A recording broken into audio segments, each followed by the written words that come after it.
सभी आदरणीय शिक्षकगण और प्यारे छात्र विद्यार्थी मित्र हो, महाराष्ट्र मीडिया के इस एजुकेशन पोर्टल पर आप सभी का स्वागत है।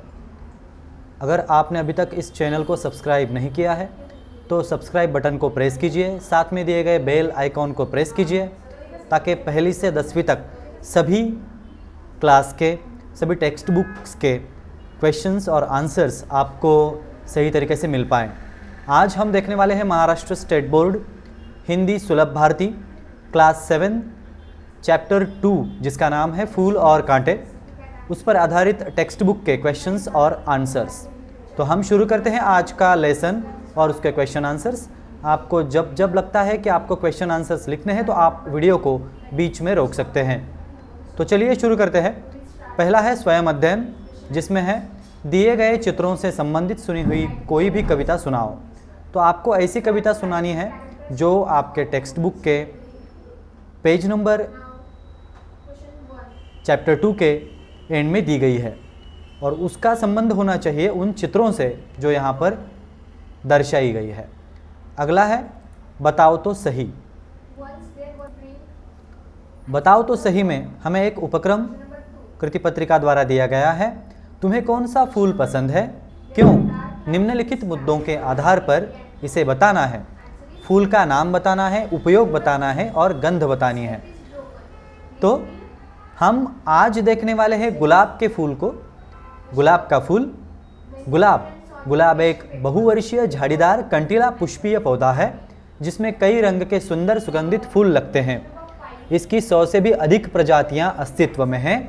गुलाब की अधिकतर जातियां एशियाई मूल की हैं।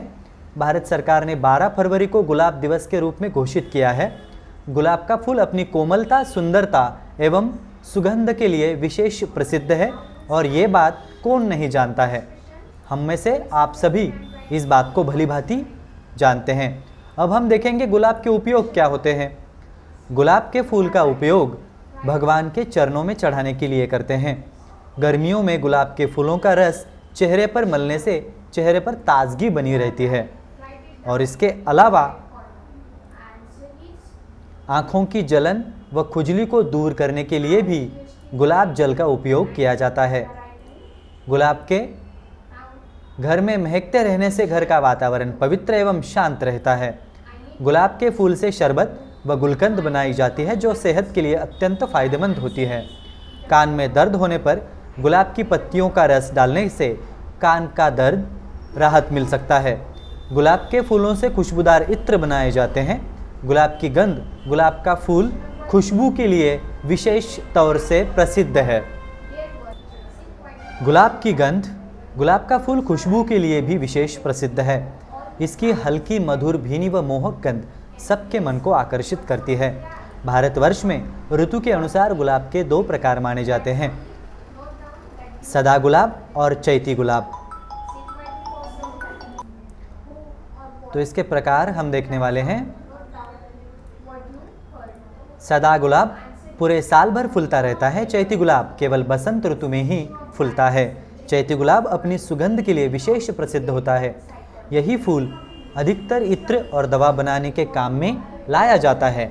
ऐसा कहा जाता है कि गुलाब के इसका नूरजहां ने 1612 ईस्वी सन में अपने विवाह के अवसर पर उपयोग किया था। गुलाब का फूल अपनी गंध और औषधि गुणों के कारण संसार में विशेष रूप से प्रसिद्ध है।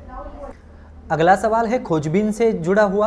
अपने आसपास के पेड़ पौधों के नामों का वर्गीकरण आपको करना है, जो यहाँ पर हमने आपको करके दिखाया है। छोटे, मध्यम एवं बड़े आकार के। सो छोटे कौन कौन से हैं?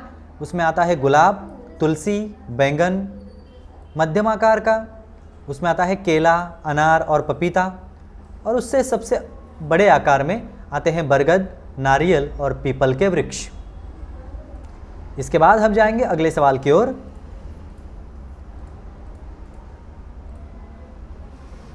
वाचन जगत से। संकेत स्थल पर जाकर महाराष्ट्र राज्य के खादी ग्राम उद्योग की जानकारी पढ़ो और मुद्दों के आधार पर भाषण तैयार करो। कपास, धागा, बुनाई, निर्माण की प्रक्रिया कैसी होती है, फिर वितरण, उसे वितरित कैसे करते हैं और फिर विक्रय उसका कैसे होता है। तो उगाने से लेके बेचने तक का जो प्रवास है हमें वर्णन करना है एक भाषण के तौर पर। सदैव ध्यान में रखो, प्रत्येक परिस्थिति का सामना हंसते हुए करना चाहिए। कविता के आधार पर रिक्त स्थानों की पूर्ति कीजिए। रात में उन पर डैश डैश चांद भी एक ही सी डैश डैश है डालता, तो उसका आंसर है रात में उन पर चमकता चांद भी एक ही सी चांदनी है डालता। प्यार डूबी तितलियों के पर कतर भौर का वेद देता शाम तन।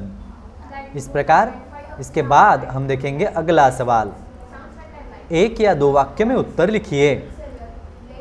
पहला है फूल किनको गोद में लेता है? फूल तितलियों को गोद में लेता है। दूसरा है बड़प्पन की कसर रह जाने पर क्या काम नहीं देती?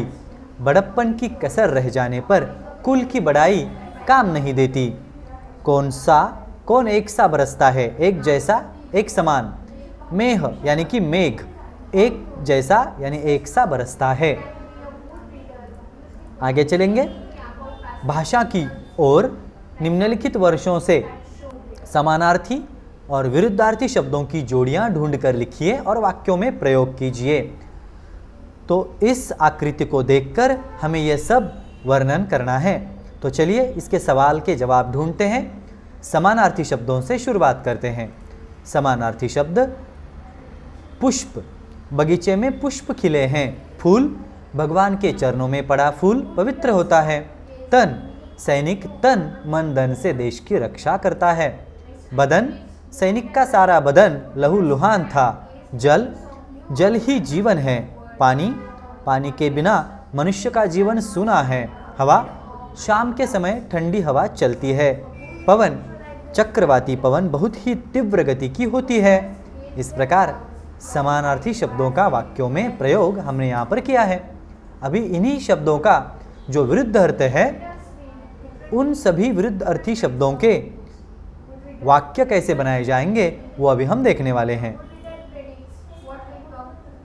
तो विरुद्धार्थी शब्दों के वाक्य कुछ इस प्रकार हैं। रात, रात दिन। मोहन अपने भविष्य के लिए रात दिन पढ़ाई करता है। यानी कि रात और दिन क्या हो गए? विरुद्धार्थी शब्द हो गए। छोटा बड़ा, हमारे मन में छोटे बड़े का भेदभाव नहीं होना चाहिए।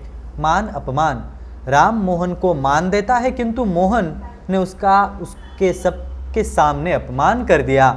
यानी कि मान और अपमान ये विरुद्ध हो गए। पावन अपावन, आज के आधुनिक युग में भी कुछ लोग पावन विचारों के हैं तो कुछ लोग आचरण बिल्कुल अपावन हो चुके हैं। यानी कि पावन के विरुद्ध है अपावन। इस प्रकार हमने यह भी पूरा कर लिया है। तो आज हमने हिंदी 7वीं कक्षा फूल और कांटे इस पाठ्यक्रम पर आधारित सवाल और उनके जवाब देखे हैं। हमें आशा है कि आप सबको ये बेहद ही पसंद आए होंगे। अगर आए हैं तो आप इस चैनल को सब्सक्राइब कीजिए, अपने मित्रगणों को भेजिए, अपने संबंधियों को भेजिए और ज़्यादा से ज़्यादा इस शैक्षणिक कार्य में भारतवर्ष जुड़ जाइए। फिर मिलेंगे अगले वीडियो सेशंस में। तब तक देखते रहिए हमारे सभी अपलोड किए गए प्लेलिस्ट से आपके उपयुक्त वीडियोज़। ओके, नमस्कार।